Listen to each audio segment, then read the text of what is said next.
Ok, tai kas dabar bus, tai bus skambutis apie psichologiją. Mes esame darę jau panašų skambutį, netgi labai panašų, bet labai verta tema, kurią reikėtų kartoti ir savo priminti kiekvieną dieną, nes tai yra pati svarbiausia tema tradinime. Išmokti techninę analizę, kaip analizuoti rinką. Tai gali bene kiekvienas, bet įvaldyti savo emocijas, įvaldyti rizikos valdymą ir panašiai, tai jau reikalauja įgūdžių ir darbo su savęs, su būtent savo galva, kaip sakau.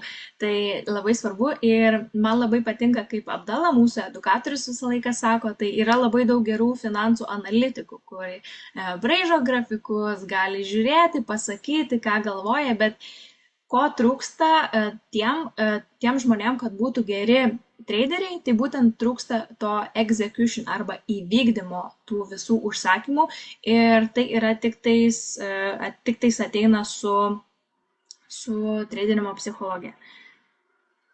Aš kaip suprantu, čia jo įrašinėja viskas gerai. Ok, tai aš ką darysiu, pasidalinsiu savo ekranu ir pradėsime. Sound nereikia. Jeigu bus kažkokių trikdžių su garsu, su vaizdu, tai sakykite, aš palieku chatą ir jį, jeigu ką, stebėsiu. Taigi turėtumėte matyti mano ekraną. Parašykit vienetuką į chatą kažkas. Jeigu viskas gerai matosi. Awesome, ačiū Linute. Okay.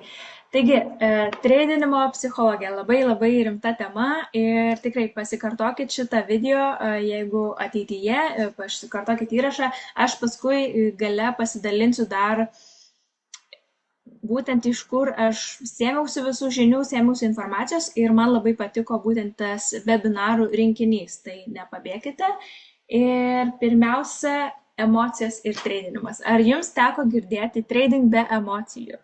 Realistiškai tai taip nebūna, mes dažniausiai vis tiek turime daugybę emocijų, tai kokios mus užvaldo tradinant, tai yra ir gobšumas, ir baimė, ir nusivylimas, ir frustracija ir taip toliau. Tai visą laiką yra toks posakis, pradėjus tradinti tikrai pradėsite pažinti ir save, tai jeigu kažkas jau tą pajutė, tai irgi įrašykite į chatą vienetą, noriu pažiūrėti, nes man asmeniškai, statau do not disturb, man asmeniškai tai tikrai tai buvo daug vienetukų. Pradėjau daugiau save pažinti kaip asmenybę, kur galbūt yra trūkumai, kur labiausiai pasikarščiuoju ar panašiai, tai yra tiesiog procesas ir reikia tą būtent suprasti, kai pradedam tradinti. Fainai matyti ir Silvestras, kaip suprantu, neseniai visai esi prisijungęs, tai vis tiek pačios pirmos dienos, pačios įdomiausias, toliau irgi bus tikrai smagu. Tai tikslas yra tiesiog padėti atpažinti savo tas emocijas, kas mums kiekvienam kaip asmenybei yra galbūt sunkiausia ir kokius turime įrankius, kaip su tuo tvarkytis. Tai čia būtent tą ir aptarsime šiandieną. Ok. Kada pralaimime? Visiems teko pralaimėti, galbūt ne visiems sudegint akauntą, ne visiems sekėsi ar tai funded account ar live, bet kažkokie tai pralaimėjimai vis tiek buvo kiekvienam tradinusiam, tai kodėl mes pralaimime, nors ir visi edukatoriai, visi sako, nedaryk to ir aš būtent pasidalinsiu dar kartelį, ko nedaryti. Tai tie pagrindiniai dalykai yra padidiname pozicijos dydį, lot sizes arba galbūt net neapskaičiuojame to minuso, kiek mes galime savo leisti prarasti, jeigu pasiektų stop loss. Atidarome dar vieną užsakymą, tarkim, pralaimėjame ir reikia dar vieną atidaryti, dabar tai tikrai eis į kitą pusę, ne? Vejamės marketą, sakykime, atsiuntė traidą, matome, jis eina jau į pliusą, arba Papa Forex analizę ryte pasidarom pavėluotai, jau pusę nuėjo ir mes vejamės, uždedame traidą kur kas per vėlai. Ne visada pagal taisyklės. Labai dažnas dalykas, ką mes darome, tai nuimame arba patraukiame stop loss ir kodėl tai yra psichologiškai, tiesiog mes žmonės nemėgstam pralaimėti. Ir labai paprasta, mes galvojam, patrauksim stop loss, marketas apsisuks ir viskas bus gražu, mėlyna ar ten žalia, nežinau kokia pas jūs spalva. Tai čia didelis ne, taip negalima daryti. Tikiuosi, neteks patiems patirti, bet kas jau patyrėte, pakelkite ranką. Aš pati irgi drąsiai galiu kelti ranką. Kitas dalykas, treidiname be plano. Tai jeigu ką tik buvote Kristinos skambutyje, jinai tikrai perėjo apie tą planą, kur galima jį rasti ir tai yra labai svarbus dalykas. Ką reiškia planas? Sakykime, tai gali būti ar tam tikras procentas į dieną, ar tam tikras doleris, tarkim $50, $100, $500, priklausomai nuo etapo, kuriame jūs esate, priklausomai nuo jūsų treidinimo sąskaitos. Galbūt su skalpinimu tai yra pipsai, 10 pipsų, 20 pipsų, nežinau. Tai priklausys pagal savo treidinimo planą, jeigu jų pasiekėt, tą dieną nebereikia nieko daryti. Galiu duoti pavyzdį. Šiandien ryte su mama kalbėjau, sako, šiandien tiek ir tiek pasidariau, nežinau, gal per New Yorko sesiją jau nieko nebereik daryti. Sakau, žinoma, kad nereikia, pasiekiai savo nustatytą sumą ir nebereikia liesti, nes, gobšumas ar dar kažkas tiesiog išmuša mus iš vėžių. Jeigu neturite aiškios strategijos, galbūt ką tik prisijungėte prie mūsų bendruomenės, galbūt ką tik pradėjote treidinti, neaišku, dar čia viskas taip painu, visur pasimetę esate, neaišku, kur čia ką daryti, viskas gerai, tokiu atveju jūs tikrai turėtumėte būti dar ant demo ir išsigryninti tą savo strategiją, išsigryninti laikus, kada labiausiai patinka treidinti, pagal ką labiausiai treidinti, kiek rizikos jūs toleruojate taip pat, nes vienas gali daugiau toleruoti rizikos, kitas turi būti daugiau konservatyvus su savo treidinimo planu. Tai čia irgi svarbu pažinti. Galbūt mėtotės tarp skirtingų porų. Ir kas klausėte skambučio su Kristina, tai iš tikrųjų labai man patiko, kad iš pradžių žinau, kad pradėjo su viena pora, oil, tai nafta, ne? Treidino, paskui persimetė šiek tiek su auksu, nepatiko ir paskui tik su bitcoinu. Ir su viena pora ir dirba. Ir nuosekliai puikiai dirba, dabar mačiau čiatą laukia bitcoino kritimo. Tai čia tie visi dalykai, kurių reikėtų vengti. Ir iš ko susideda sėkmingas treidinimas, apskritai treidinimas, nes mes tik paspaudžiame buy ir sell ir yra 4 galimi variantai, kokie gali būti. Iš tikrųjų, yra galimi 5 galimi variantai, aš pridėsiu dar 5, kur neuždedam, nei gal taip jį uždedam, bet stop loss neuždedam ir iš viso marketas galvojam apsisus ar sujudės ant demo, taigi sujudėdavo, galėjot palikti savaitę, tai trade ar kiek, ne, su live sąskaita tai tikrai nesujuda, tai turėkit omeny, stop loss visą laiką yra būtinas. Tai 4 sėkmingi dalykai, 4 tiksliau outcome, tiesiog 4 dalykai, kaip gali baigtis mūsų treidai. Pirmas yra take profit, tai aš apie visus pereisiu išsamiau. Tai pirmiausia yra take profit, tai yra pasiekę mūsų pelno targetą ir mums šitas labiausiai patinka. Antras yra break even. Šiandien ryte vieną turėjau ir viskas yra ok. Break even nei pliusas, nei minusas. Trečias yra missed opportunities, ką reiškia tiesiog praleista galimybė. Pramiegojot, pavėlavot, nespėjot, persikrovė telefonas, nesvarbu, kas bebūtų, dingo internetas, visko pasitaiko. Tiesiog pražiopsojot treidą. Ir stop loss. Ir stop loss nebūtinai yra blogiausias dalykas.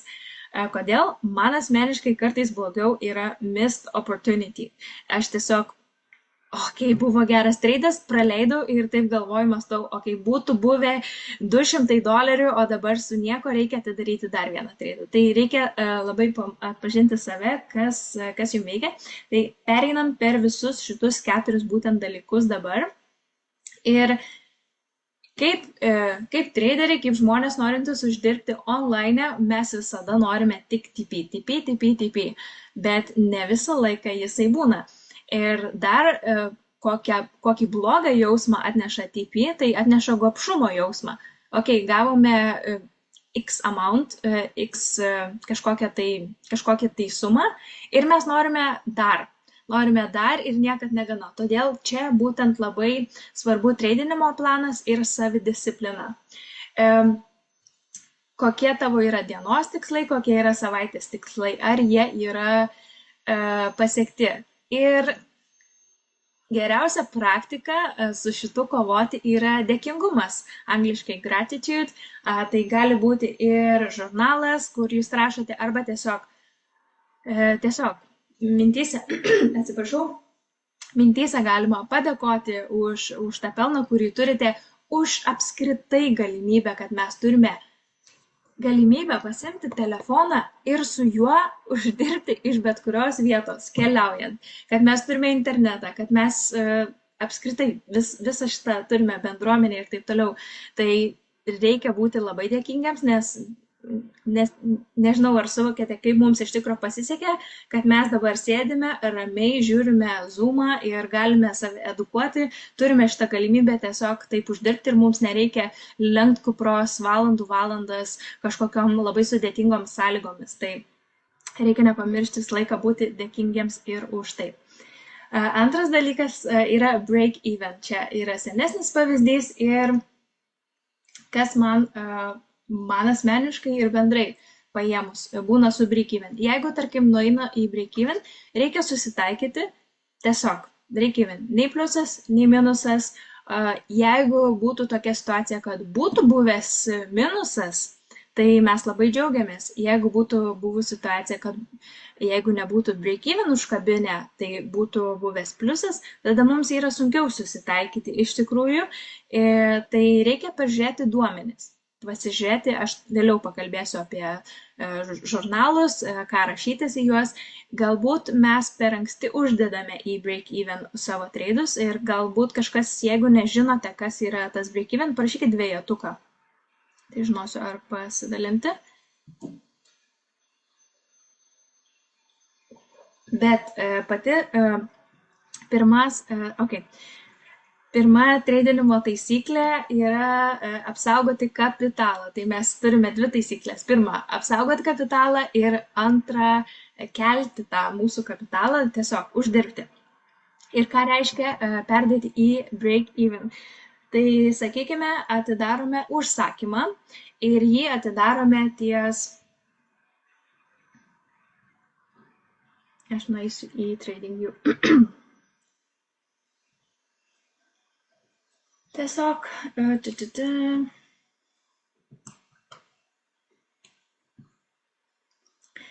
čia yra iš seniau, imkim šitą pavyzdį,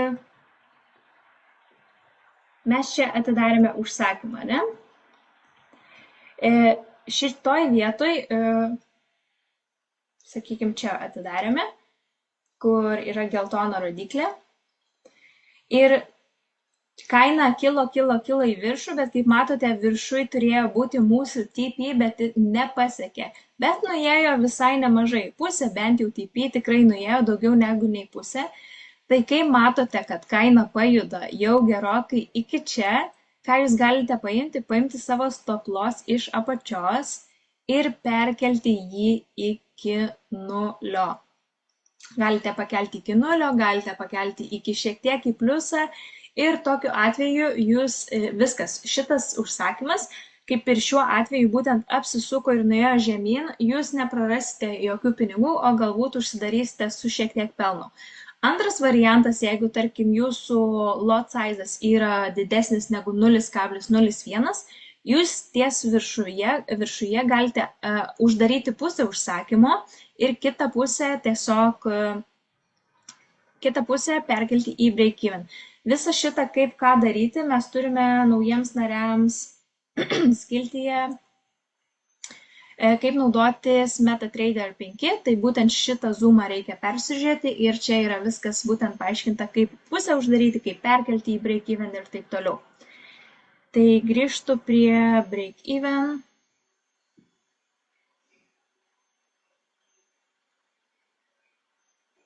Dingo. Grįžtu prie break-even. Okay. Tai čia yra būtent tas break-even. Break-even labai geras mūsų outcome yra. Kitas missed opportunities. Tai tiesiog praleista galimybė.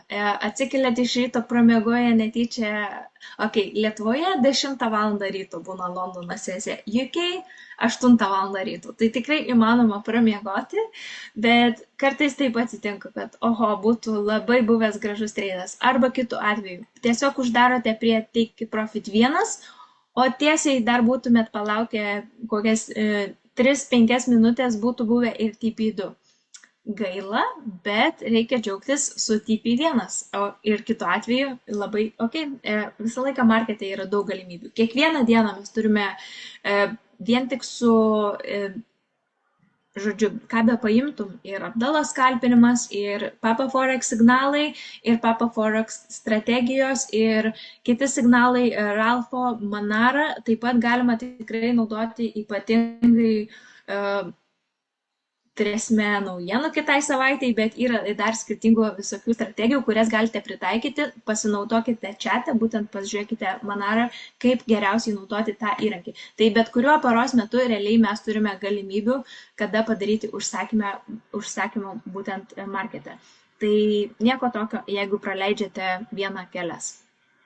Stop loss. Stop loss dažniausiai žmonėms sukelia didelės ir stipres emocijas. Klausimas, ar jūs ne per daug rizikuojate su kiekvienu treidu, jeigu jums yra per didelės emocijos nuo stop loss. O galbūt per mažai rizikuojate, galbūt gali ir tai būti iš tikrųjų, jeigu rizikuojate per mažai, galbūt norisi tada daugiau tų treidų atidaryti, tiesiog per daug atidarote vienu metu. Sunku susitvarkyti su ego, čia yra labai toks svarbus dalykas, ką reikės išmokti. Visi mes turime ego, vieni daugiau, vieni mažiau, ir niekas nenori pralaimėti. Tai tas pralaimėjimas markete su kiekvienu stop loss skaudžiai būna, bet reikia tiesiog atsiminti, kad tai yra dalis proceso. Neįmanoma, nei vienas geras traderis tiesiog netreidina be stop loss. Kad ir skalpinant Abdalą irgi matysite vieną kitą raudoną skaičių. Nors ir kaip yra tai bebūtų. Svarbu suprasti, prieš atidarant kiekvieną užsakymą būtina suprasti ir susitaikyti su tuo, kiek dolerių rizikuojat. Tai ne jau paspaudus kažkokį lot size, o prieš įeinant į užsakymą žinot, kiek yra jūsų stop loss pipsų, jūs žinote, kiek lot sizes pasiskaičiuojate.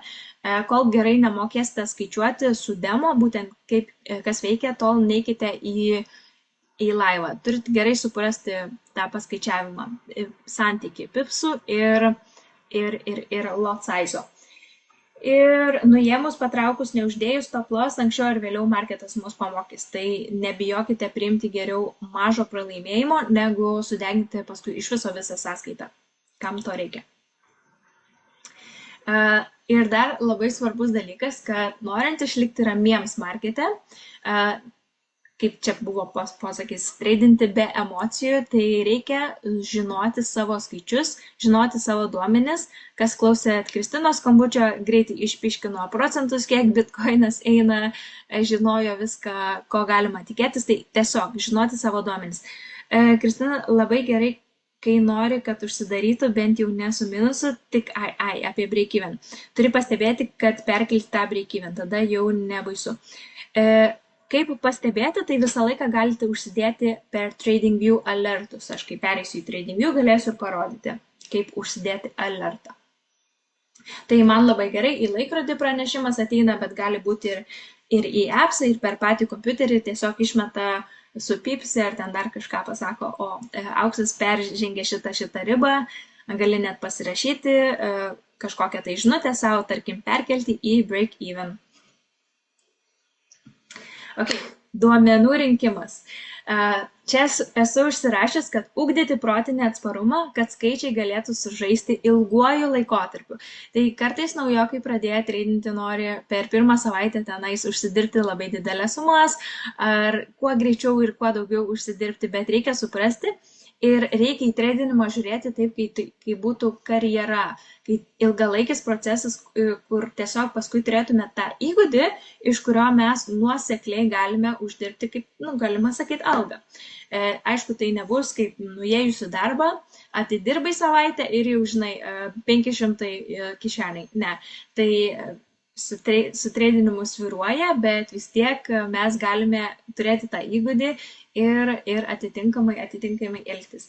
Ir visą laiką tas duomenų rinkimas padeda išlikti užtikrintam. Tu labiau pasitikė savim, pasitikė sistema, pasitikė aplamai visų tradinimu. Ir gali pasitikėti savo veiksmais, sprendimus gali priimti greičiau ir kartais tai yra labai svarbu, kad tu galėtum sprendimus priimti greitai ir ypatingai, kai aš čia nežinau, ar matosi mano kamera, jeigu matosi, tai čia yra knyga The Chimp Paradox. Mes, kai, tarkim, darome sprendimus, kartais taip atsitinka, kad nelabai spėjom pagalvoti su savo racionaliam smegenim. Iš ryto atsidarėme auksą, pasidarėm analizę, viską pagalvojom racionaliom smegenim. Bet kartais taip nutinka, kažką pradedam, ten labai greitai pasiekė stop loss, ten per pirmą minutę ar ką, greit uždėsiu į atvirkštinį treidą. Tai tokiu atveju mūsų racionalios smegenys yra tiesiog praskipinamos. Kodėl? Kodėl smegenyse tiesiog mes gavome tą tokį kaip skausmą, pain, ir mus nori protas išgelbėti. Tai nori padaryti, kad auksas krenta, uždedam dar, kad kris. Ir iš tikrųjų marketas tiesiog pasiekė stop loss ir visai mums nereikėjo to daryti. Tai tam, kad galėtume greičiau priimti tuos neracionalius sprendimus, tiesiog reikia mums daugiau pasitikėjimo ir būti užtikrintiesniams savo visą strategiją, visų duomenų rinkimų. Ir čia tas ateis su patirtim. Padės priimti iš tikrųjų tos tinkamus sprendimus, kai juos norime priimti greitai. Gal tiesiog pakvėpuoti keletą sekundžių, nepriiminėti tų super greitų sprendimų, kurie yra visai nereikalingi. Padeda valdyti stresą ir išlikti ramiam. Tradinant mūsų tikslas laiko laisvė, vietos laisvė, ypatingai laiko. Nieks nenori būti prisiklijavęs prie tų ekranų visą dieną, stebėti telefoną kas 5 minutės nėra toks tikslas. Einant miegoti, nesusitvarkyti su miegu, nes yra atidarytas treidas. Jeigu mes turėsime gerą strategiją, tai mums nereikės taip kankintis ir tiesiog daryti šitų visų dalykų. Tai tiesiog svarbu išlikti kuo įmanoma ramesniam. Ir pagerės uždarbio nuoseklumas. Tai yra keletą būdų, kaip rinkti tuos duomenis. Yra 2. Backtesting ir forward testing. Backtesting tai yra būtent, kai atsidarai TradingView, eini atgal, kiekvienas galime tiesiog eiti atgal, žiūrėti pagal laiką, pagal savo strategiją ir skaičiuoti, kiek buvo TP, koks buvo drawdown, ar break even būtų padėjęs išvengti stop loss, o gal jis mums daugiau maišo ir mes per tą break even nepasiekėme savo TP, gal mums asmeniškai jo nereikia dėti. Galbūt stop loss per mažas, jūs visą laiką užsidedat, tarkim, 20 pipsų stop loss, o jeigu būtų 30 pipsų, tai praktiškai, nežinau, sakykime, pusę tų stop loss būtų buvę galima išvengti. Tai visą laiką reikia rašytis viską ir turėti tuos duomenis. Čia yra įrašas balandžio 29 dieną, klasė suggest.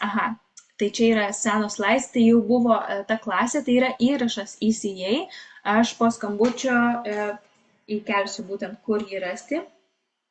Bet tiesiog ECA prie įrašo įrašykite backtesting ir turėtumėte rasti paieškoje. Backtesting. Kaip nepasmeščiau. Ir aš greitai parodysiu keletą iš vienos komandos narės, Dianos, jinai man atsiuntė ir aš wow, čia tai yra labai cool. Būtent Papa Forex strategijos backtestinimas, gal tiksliai visko neįskaitysite, bet tiesiog noriu bendrai. Visa reikiama informacija, data, kokia pora, tai yra auksas, jo visur yra tik tais auksas, iš kur paimta pora, ar tai New Yorko pre-kill strategija, London pre-kill, galite rašyti viską, Manara, Papa Forex trade idėja, Edro trade idėja, nesvarbu. Ir koksai buvo atsakymas. Tai yra TP1, pusė TP, stop loss ir taip toliau. Ir čia yra toliau surašyti kiek pipsų, kiek dolerių, koks lot sizas, žodžiu, visą informaciją, kokią norit. Ir svarbu yra labiausiai komentarai. Tai čia įsirašote kokius komentarus, ar būtų pasiekę TP, jeigu nebūtų stop loss, ar, žodžiu, viskas, kas vyksta tuo metu. Tai čia yra labai kruopštus darbas ir būtent darant tokį dalyką, rašantis viską, mes tiesiog atpažinsime savo tą tradinimo stilių, labiau pažinsime save, kur labiausiai viskas kliūna ir tiesiog matysime viską prieš akis vienoj vietoj. Negalvosime, kad, jo, dažniausiai taip darau, bet tiksliai turėsite faktus, skaičius prieš akis. Ir kitas dalykas yra forward testing, tai testuotis į priekį, einamuoju laiku, tai naudoti žurnalą, rašyti ne tik tais dolerius, kiek uždirbate, nors tai yra smagiausia dalis, bet ir kokius treidus, viską kaip čia būtent parodžiau, galima papildomai rašyti komentarus. Emocinė būklė, gal su kažkuo susipykote, gal darbe kažkas užkniso, gal prastai jaučiatės, aš asmeniškai. Ačiū Dievui, nedažnai sergu, bet jeigu būna ar tai temperatūra, ar ten ausų uždegimas, ar kokia dar kitokia nesąmonė, aš kažkaip markete man nelabai sekasi. Nežinau, pastebėjau, tai tikrai tokius dalykus užsirašykite, tai vieną kartą užsirašysit, kitą kartą užsirašysit, trečią kartą jau atsiminsit.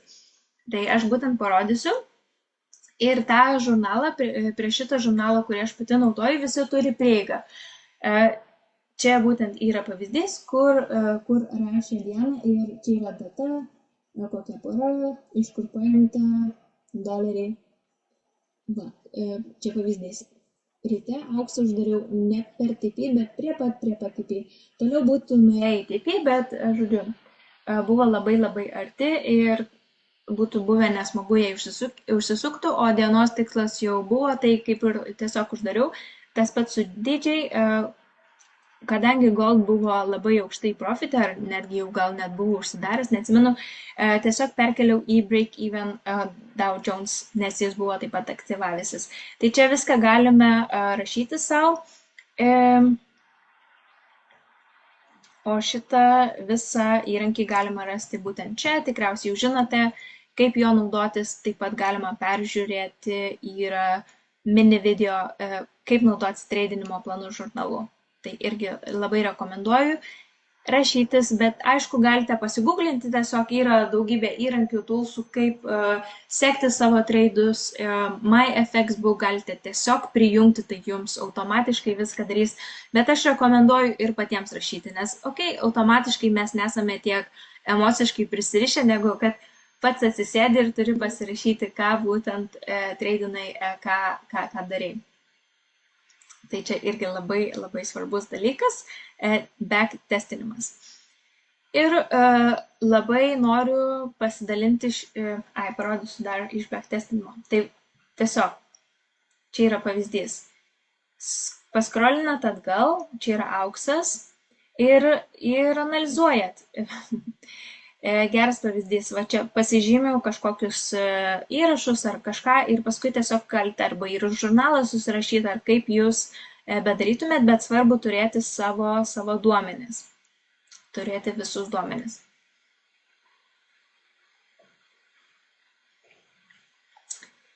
Taip, reikia suprasti matematiką ir atsitiktinumo teoriją. Ir svarbu turėti tą vadinamą edge marketą ir tiesiog savo tą kampą, jeigu gerai suprantu, tai risk to reward, pasidalinsiu kitam slaidę, ir procentas, kiek yra tų laiminčių treidų bendrai paėmus.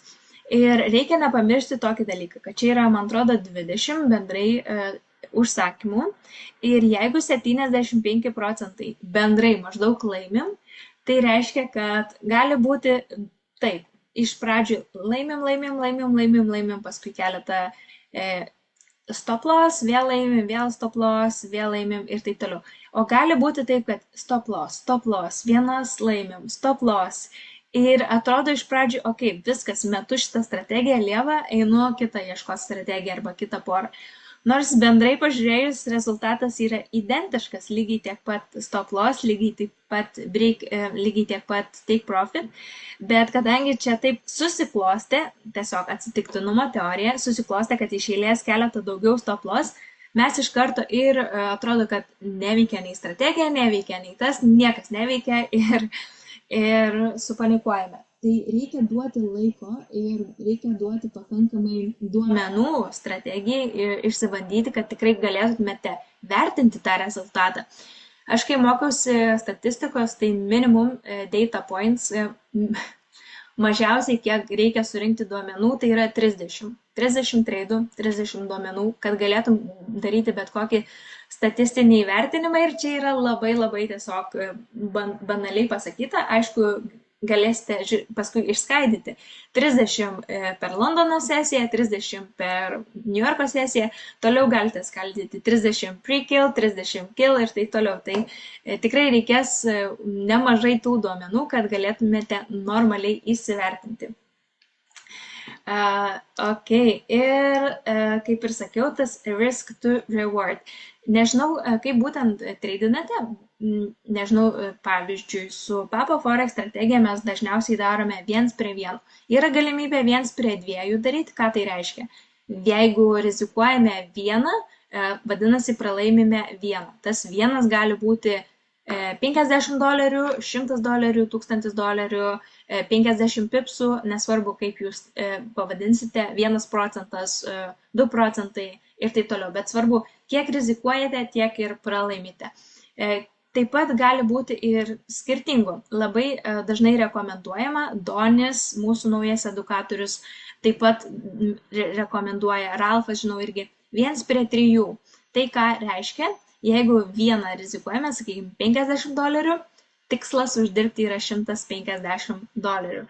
Ir čia yra būtent tokia lentelė, kiek mums reikia pataikyti sėkmingai treidų, kokia turi būti statistika, būtent kaip šitame pavyzdyje, kad būtume ant nulio, tai yra, kad būtume break-even. Tai jeigu rizika 1:1, tai faktas yra 50. Mums užtenka 50 treidų, tai jeigu laimime 60–70%, mes galime jau turėti nuoseklų pelną.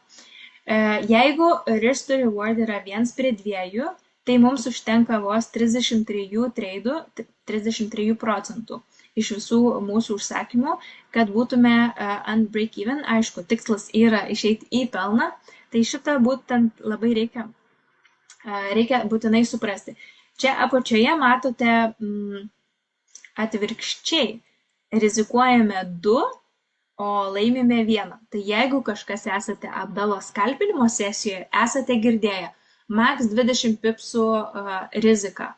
Ką tai reiškia? Ir turbūt dar girdėję, kad pasiekėm, priklausomai nuo rinkos, jeigu pasiekia, tarkim, 10 pipsų, uždarome treidą. Tai ką čia reiškia?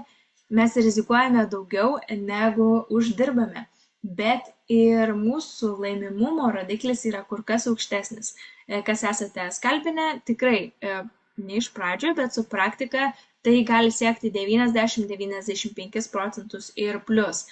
Pas Abdalą aš nežinau, kiek ten tų procentų, 99,5,5.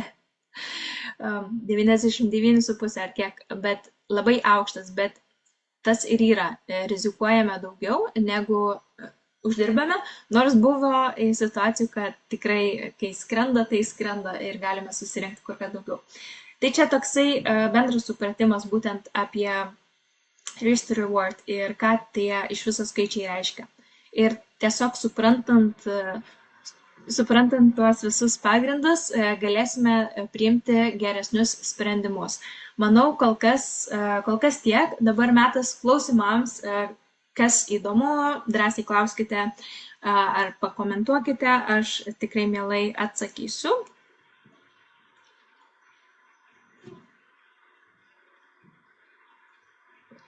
Galite ir Nebūtinai rašyti, galite tiesiog atsimutint ir per mikrofoną pasidalinti.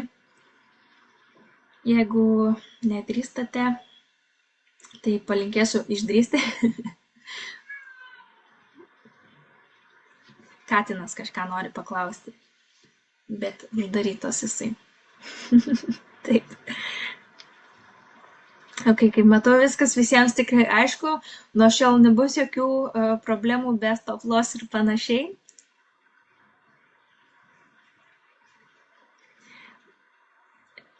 Kaip būtų galima pasimokyti analizės? Labai, jeigu galima, norėčiau, kad sukonkretintumėte klausimą, kokios būtent analizės, ar bendrai pasimokinti. Tai